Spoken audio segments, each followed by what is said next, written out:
React में हमें ज़रूरत पड़ सकती है कि हम अपना जो HTML का ट्री है, रिएक्ट का ट्री है, उसे रेंडर करें अपनी Node.js की पाइपेबल स्ट्रीम में। तो इसे कैसे करते हैं, उसके लिए रिएक्ट ने हमें एक फंक्शन अवेलेबल करके दिया है जिसका नाम है रेंडर टू पाइपेबल स्ट्रीम। तो ये रेंडर टू पाइपेबल स्ट्रीम जो फंक्शन है वो दो आर्ग्यूमेंट्स लेता है और एक ऑब्जेक्ट रिटर्न करता है जिसमें दो कीज होती है, पहली होती है पाइप और दूसरी होती है एबॉर्ट। किस तरह से काम करता है चलो देखें। सबसे पहले इन्होंने क्या किया है, रेफरेंसेस में दिया है कि पैरामीटर्स क्या क्या है। रिएक्ट नोड मतलब क्या, रिएक्ट नोड जो आपको रेंडर करना है एज HTML, आप कोई भी JS6 एलिमेंट दे सकते हो पर इसमें पूरा डॉक्यूमेंट होना चाहिए इंक्लूडिंग HTML वाला टैग। और ऑप्शंस, ये ऑप्शनल चीज़ है और इसमें बहुत सारी चीज़ें हो सकती है जो आप दे सकते हो, जिसमें पहला है कि बूटस्ट्रैप स्क्रिप्ट कंटेंट। अगर स्पेसिफाई किया होगा तो this string will be placed in an inline script tag. फिर बूटस्ट्रैप स्क्रिप्ट होता है an array of strings URLs for the script tag to omit the page. इस तरह की बहुत सारी चीज़ें हैं जो आपको कॉन्फ़िगरेशन करने में मदद करेगी आपके उस पाइपेबल स्ट्रीम में जो आप रिएक्ट का ट्री रेंडर करने वाले हैं उसके लिए। तो इस तरह से बहुत सारी चीज़ें हैं जैसे कि बूटस्ट्रैप मॉड्यूल्स हैं, उसके बाद आइडेंटिफाई प्रीफिक्स है यूज आईडी के लिए, नेम स्पेस URI है अपने नेम स्पेसिस के लिए। अगर स्ट्रिंग रहेगा तो रूट नेम स्पेस URI आपको देना पड़ेगा आपके स्ट्रीम का। नॉन्स रहेगा आपके स्ट्रिक्ट CSPs के लिए।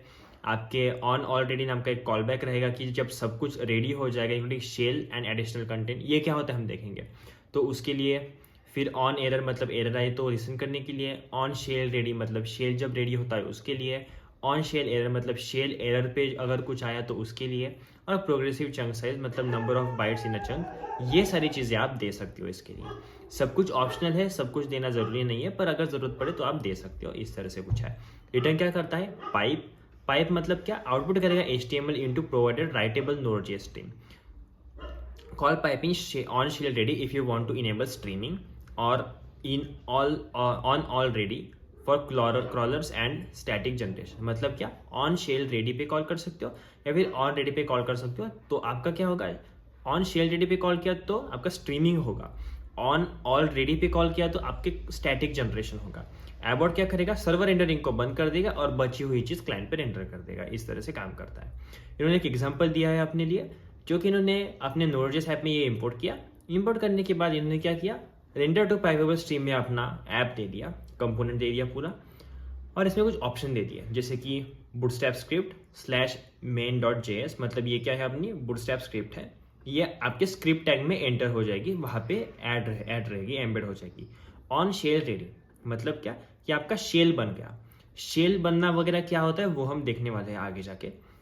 तो जब शेल बनेगा तो आप पाइप करोगे रिस्पॉन्स। मतलब यहाँ पे क्या हो रहा है, यहाँ पे एक्चुअली जो रिस्पॉन्स जाएगा वो रिस्पॉन्स जा रहा है विद स्ट्रीमिंग। जैसे कि आप चैट GPT में कुछ डालते हो तो सब कुछ कैसे एक एक वर्ड लिख के आता है, उस तरह से कि चंक ऑफ डेटा आपको आएगा आपके फ्रंट एंड में, उस तरह से चीज़ें आएगी आपके HTML डॉक्यूमेंट में। मतलब स्ट्रीमिंग रेंडरिंग होगी आपकी बेसिकली।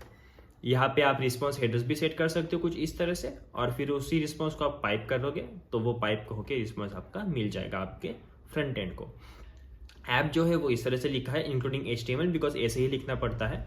और इसके आगे जाके बूटस्ट्रैप स्क्रिप्ट जो है, React will inject the doc type and your bootstrap script tags into the resulting HTML stream। ये जो main.js था ये कुछ इस तरह से एम्बेड होगा। On client, your bootstrap script should hydrate the entire document with a call to hydrate root। मतलब क्या, ये जो bootstrap script होती है ना, इसका काम ये है कि फ्रंट एंड पे जाके आप बस ये कर दो कि आपका डॉक्यूमेंट हाइड्रेट हो जाए। हाइड्रेट रूट तो देखा ही हमने लास्ट वीडियो में, तो उसी का यूज करना है इसे बस। This will attach event listener to the server generated HTML and make it interactive. मतलब क्या, सर्वर जनरेटेड HTML को क्या करेगा, इवेंट सजेस्ट करके देगा और फिर उसको इंटरेक्टिव बनाएगा। ये किसका काम था, हाइड्रेट रूट का, तो वो काम वही कर रहा है। मतलब हमें ध्यान में ये रखना है कि आपकी बूटस्ट्रैप स्क्रिप्ट जो है वो अच्छे से काम करनी चाहिए, और आपको स्ट्रीमिंग वगैरह जो यूज़ करना है on already on shell ready वो आप यूज़ कर सकते हो। आई नो ये थोड़ा सा कॉम्प्लिकेटेड है, थोड़ा सा हार्ड जा रहा है समझने के लिए, बिकॉज ये है ही थोड़ा सा हार्ड, और like front end back and client server ये वाला आर्किटेक्चर इन्वॉल्व होता है इसमें। और लाइक रिएक्ट का आर्किटेक्चर ही बेसिकली जो SSR वगैरह वाला है, SSG वगैरह वाला है, वो थोड़ा सा बेसिक इसी तरह से लिखा हुआ है। तो ये समझने के लिए हार्ड जाएगा, इसलिए हम एकदम डीप डाइव नहीं कर रहे चीज़ों में, ऊपर ऊपर से पढ़ेंगे। पर हाँ, ये ध्यान में रहना, याद होना, या फिर आपको ये आना थोड़ा ज़रूरी है, क्योंकि आप थोड़ी सी फिर चीज़ें आर्किटेक्चरली समझ पाओगे रिएक्ट की। Streaming more content as it loads मतलब क्या, मोर कंटेंट आपको दिखाना है यहाँ पे।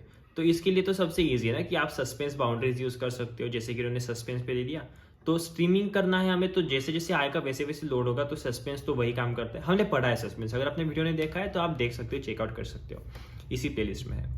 और सेम आप नेस्टेड सस्पेंसेस भी यूज़ कर सकते हो, ये हमने पहले पढ़ा था। Only suspense enable data sources जैसे कि कुछ फ्रेमवर्क्स, नेक्स्ट.जेएस, रिले, या फिर लोडिंग कंटेंट यूजिंग लेजी, या फिर reading values from promise use.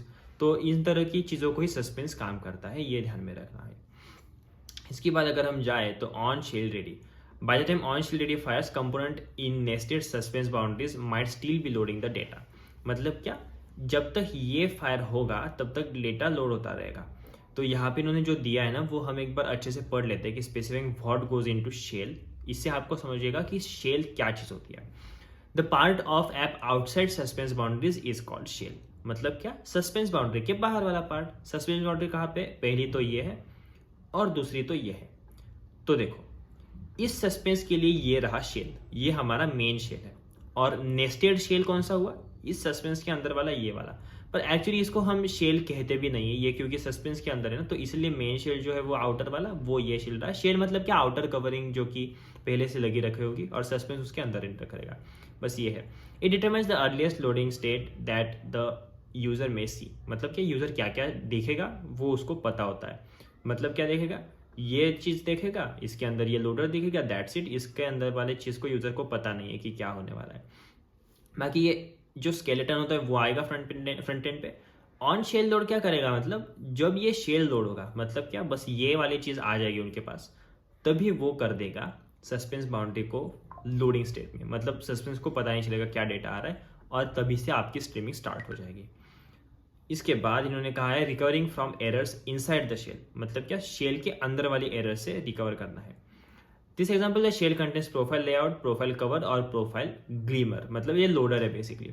If an error occurs while rendering those components, React won't have any meaningful HTML to send to the client. Override on shell error to send the fallback HTML that doesn't rely on server rendering as the last resort. मतलब क्या, अगर error आई कुछ तो आप क्या कर सकते हो, स्टेटस कोड 500, रिस्पॉन्स में हेडर अटैच कर सकते हो जो भी करना है, और फिर उस पर कर सकते हो सेंड एक रिस्पॉन्स। तो ये जो सेंड करोगे ना आप, वो वहां पे रेंडर हो जाएगा जहां पे आपकी एरर आई वहां पे। इस तरह से आप शेल की अंदर की एरर को टैकल कर सकते हो। शेल की अंदर की एरर मतलब क्या, कि ये वाला जो पूरा था सस्पेंस को छोड़ के, सस्पेंस के बजाय क्या दिखेगा यूजर को यहाँ पे, post glimmer.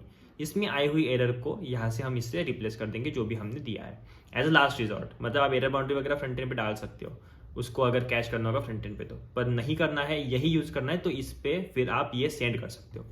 Recovering from errors outside the shell, मतलब क्या, शेल के बाहर की एरर को रिकवर करना है। शेल के बाहर की एरर मतलब क्या, ये देखो, ये तो शेल था ना अपना, इसके बाहर वाला चीज कौन सा है, मतलब बेसिकली अंदर वाला, ये छोड़ के चीज कौन सा है, ये पोस्ट वाली चीज, ठीक है। In the example post component is wrapped in suspense, so it is not a part of shell. मतलब क्या, ये शेल का पार्ट नहीं है। If an error happens in the post component or somewhere inside, the React will try to recover from it. It will emit the loading fallback to the closest suspense boundary, post glimmer into the HTML. It will give up on trying to render the post content on the server anymore. When the JavaScript loads on the client, React will retry rendering post on the client. मतलब क्या, server पे render करने के लिए try करेगा, वहां पे render नहीं हुआ तो ये क्लाइंट पे रेंडर करने के लिए ट्राई करेगा, और क्लाइंट पे रेंडर हो जाएगा, तो मतलब रिट्राई करता रहेगा basically. If retrying rendering post on the client succeeds, the fallback from the server will be replaced with the client rendering output. The user will not know that there was a server error. However, the server on error callback and the client on recallable callback will fire so that you can get notified about the error. मतलब server वाला on error वाला fire होगा, और client पे on recallable error ये वाला call back fire होगा, तो आपको पता चलेगा ना एटलीस्ट की एरर आया था। सेटिंग द स्टेटस कोड, ये कैसे करते हैं वो भी हमें पता चला है कि स्टेटस कोड ऐड करना एक बहुत इजी चीज़ है, लाइक डॉट स्टेटस कोड करना है बस हमें। इसके बाद हम क्या कर सकते हैं, डीड एरर वगैरह ये चीज़ें भी ऐड कर सकते हैं कि एरर है कि नहीं उसकी हिसाब से स्टेटस कोड चेंज करना, और handling different errors in different ways. तो अलग अलग एरर अलग अलग वे में हम हैंडल कर सकते हैं, जैसे कि गेट स्टेटस कोड वाली चीज़ के लिए उन्होंने अलग अलग स्टेटस कोड का एक यूटिलिटी फंक्शन बनाया है और उसे एक्सपोर्ट किया है। इसके बाद आप एरर को ऐसे दे भी सकते हो कि यहाँ से स्टेटस कोड लिया और फिर कॉट एरर पे यहाँ पे आपने एरर दे दी जो भी आई, और वो एरर फिर आप यहाँ पे ले रहे हो कॉट एरर में। और कॉट एरर क्या था, कॉट एरर ऊपर कहीं पे दिया होगा यहाँ पे, तो आप जान सकते हो कि एरर क्या आया कैसे आया। Waiting for all content to load for crawlers and static generation. मतलब क्या, देखो पूरा कंटेंट लोड होने के लिए वेट करना है। मतलब क्या, देखो depends on your bot detection strategy. ये इंपॉर्टेंट है। आपके पास अगर बॉट डिटेक्शन स्ट्रैटेजी कुछ होगी तो आप अपना फ्लैग सेट करते हो कि ये क्लॉरल जो है वो देख रहे हैं या फिर नहीं। अगर क्लॉरल देख रहा है, मुझे बोलना ही नहीं आता, ये आज तक नहीं आया, मैं 4 सालों से कह रहा हूँ। क्रॉलर अगर देख रहे हैं आपके पेज को तो ये ट्रू होना चाहिए। और फिर आप क्या करोगे, स्ट्रीमिंग नहीं करोगे, फिर आप करोगे ऑन ऑलरेडी, मतलब कि सारा कंटेंट साथ में भेज दोगे, क्योंकि बॉट्स को, क्रॉलर्स को ये चीज़ समझ में आए कि एक्चुअली सारा डेटा आ रहा है और वो उसको समझ के एसएसओ वगैरह अच्छे से कर पाए, या फिर आपकी साइट का जो मेटा है वो उनको अच्छे से पता चले कि क्या डेटा दे रहा है।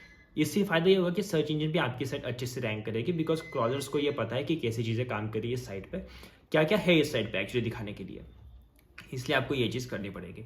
एबॉर्टिंग सर्वर रेंडरिंग, इसके लिए बस एबॉर्ट का कॉल करना है और आपका चीज़ हो जाएगा। एबॉर्ट करना एक ईजी चीज़ है, लाइक बस एबॉर्ट को कॉल करना है और हो जाएगा आपका काम। आई होप आपको समझ में आएगा कैसे काम करता है। थोड़ा कॉम्प्लिकेटेड है, खुद से जब अच्छे से पढ़ोगे तो ज़्यादा समझ में आएगा। नोड.जेएस स्ट्रीम्स वगैरह क्या होता है वो देखने के लिए भी आप यहाँ पे क्लिक करके देख सकते हो कि क्या होता है एक्चुअली नोड.जेएस स्ट्रीम्स वगैरह।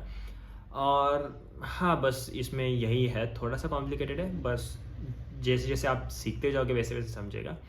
तो हाँ, मिलते हैं अगले वीडियो में जहाँ पे हम इसके आगे वाली चीज़ देखेंगे, जो कि है रेंडर टू रीडेबल स्ट्रीम। तो सर्वर एपीआईज में अगली वाली चीज़ है ये। अगर आपको वीडियो पसंद आया होगा तो वीडियो को लाइक करना मत भूलना, अपने दोस्तों के साथ शेयर कर देना वीडियो को और चैनल को सब्सक्राइब कर देना, क्योंकि हम 300 सब्सक्राइबर्स के बहुत ज़्यादा करीब है। जल्दी से वो कर लेते हैं और 500 का नेक्स्ट माइलस्टोन क्रॉस करेंगे। मिलते हैं अगले वीडियो में, तब तक के लिए थैंक यू, बाय।